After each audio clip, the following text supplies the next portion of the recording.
សួស្ដីកូនទាំងអស់គ្នាថ្ងៃនេះមករៀនអានជាមួយនឹងកខទៀតហើយកតំណាងឲ្យសត្វអីចឹងណាចាហើយមុននឹងចូលវីដេអូសូមកូនជួយចុច Subscribe ម្នាក់មួយមកដើម្បីទទួលបានវីដេអូថ្មីរៀនដោយខ្លួនឯងបន្តបន្ថែមទៀតចាតោះកុំឲ្យខាត់ពេលយូរយើងចូលជាមួយនឹងអក្សរកទាំងអស់គ្នាតោះនេះគឺជាអក្សរកគឺជាសត្វអីកូនកកង្កែបចាកកង្កែបក្នុងបឹងនេះគឺជាកង្កែបកូនឆ្នាំចាកគឺសរសេរបែបហ្នឹងគឺសរសេរអញ្ចឹងចាហើយយើងដាក់សក់ចាមើលតាមអ្នកគ្រូចង្អុលហ្នឹងទៅចាឥឡូវយើងចូលដល់អក្សរអីគេបន្តទៀតសខតើអក្សរខសត្វអីខខ្លាឥឡូវអក្សរខគឺគេទាញបែបហ្នឹងកូនចំណាំផងទាញអញ្ចឹងតាមអ្នកគ្រូហ្នឹងចាសខខ្លាតើឥឡូវយើងចូលដល់អក្សរកចានេះគឺជាអក្សរកសត្វគោខ្ជូតចឹងណាគោស៊ីស្មៅចាគឺគេទាញដូចបែបនេះទាញចឹងមកដាក់ជើងបន្តិចដាក់ជើងដាក់សក់គឺទាញពីខាងនេះទៅចានេះចានេះគឺជាអក្សរកឥឡូវបន្តទៀតទៅដល់អក្សរខគឺសត្វឃ្មុំឃ្មុំចាអញ្ចឹងឃ្មុំតិចឈឺណាស់ចាឥឡូវយើងចូលដល់ខហើយយើងអក្សรงអក្សรงសត្វអីកូនសត្វងាវសត្វងាវសមុទ្រចុចជាមួយអំបិលម្រេចឆ្ងាញ់ណាស់ចានេះគឺអក្សรงគឺគេទាញបែបនេះកូនទាញគួចតិចមកហើយចុះក្រោមដាក់អង្កាញ់តិចមកហើយទាញទៅលើវត្តឡើងលើសក់ចានេះគឺជាអក្សรงចំណាំឥឡូវយើងចូលដល់អក្សរចតើច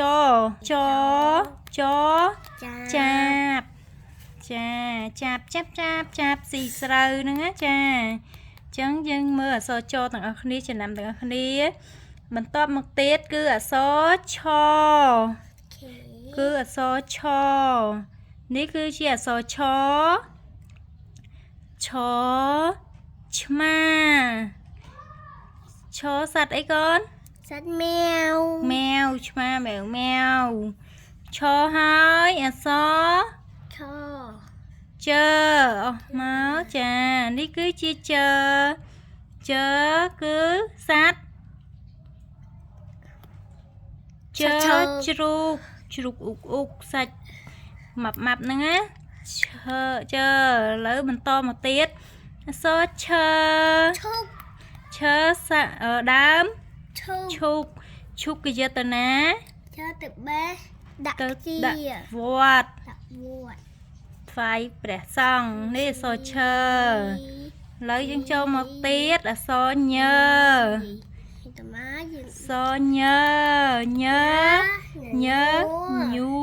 ញញួរដំអីដំដៃគោលអានេះគឺអក្សរញឥឡូវយើងចូលមកទៀតចាដល់អក្សរដំរីធំតាឥឡូវចូលមកអក្សរទៀតថឋានីរថភ្លើងឋានីអីចឹងណាចាថឥឡូវចូលមកអក្សរទៀតគឺអក្សរដឈ្មោះឌីណាលេងបាល់ចាដុកឌឺក៏បានដែរចាបុគ្គលកូនសួរដុកឌឺ score ចាឥឡូវយើងចូលមកអក្សរនេះយើងចូលមកអក្សរថធេមរាសត្វធេមរាចាហើយចូលអក្សរណចូលអក្សរណគឺជាចេកណាំវ៉ាណណាំវ៉ា okay គុណស្គាល់ណយស្គាល់ណាំវ៉ាយតឥឡូវយើងសូអក្សរតគឺថៃ ត្រីចាតត្រីនៅតយើងទាញចឹងមកដូចសូត្រកដែរទេចាតហើយថអីគេថបកាថដាំផ្កាចានេះសូត្រថកូនចំណាំទាំងអស់គ្នាតមកសូត្រថហើយអក្សរតសត្វអីគេសត្វទាសត្វទាកាប់តហើយអក្សរថគឺព្រួញព្រួញទេគេហៅធ្នូបាញ់បេះដូងអីចឹងណាចាឥឡូវហើយ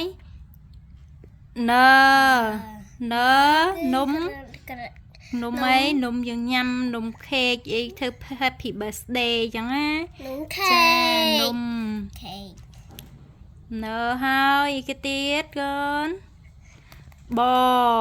ចូលដល់បបាល់ទាត់បាល់ទះហ្នឹងចា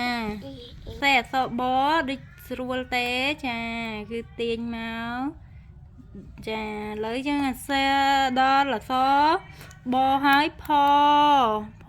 ស្អីគេគឺផ្កា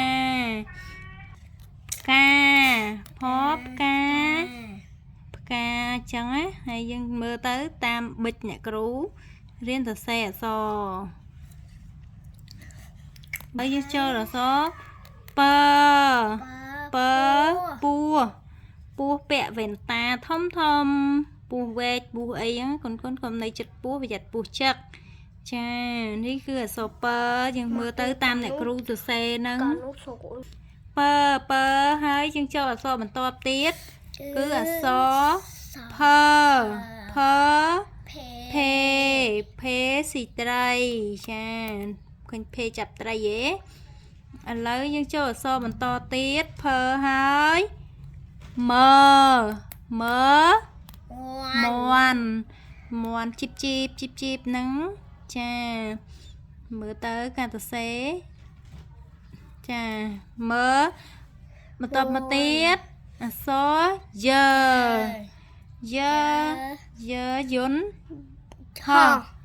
យន្តហោះជីទៅស្រុកគេចា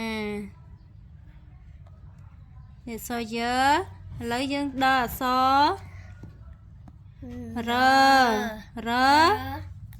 រអីគេអីគេកូនរុយចឹងរុយតមកទៀតអក្សរលាសត្វលាស្ទៀងសេះដែរហ្នឹងចាឥឡូវយើងចូលដល់អក្សរតមកគឺគេគឺកន្លែងវត្តចាកន្លែងយើងទៅវត្តខែភ្ជុំ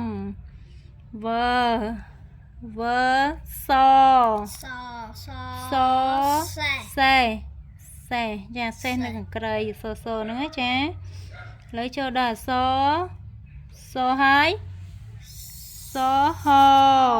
ហថៃឆ្លាមហែលក្នុងទឹកសមុទ្រហឡឡានបើកទៅលេងខេត្តឥឡូវអសัตว์អូតចានេះអូតអូខេឥឡូវ ជីងចអ្នកខ្មែរ33តួយើងសូត្រអស់ហើយពេលនេះយើងចាប់ដើមសូត្រអក្សរកខទាំងអស់គ្នាឡើងវិញតើសូត្រកខកខង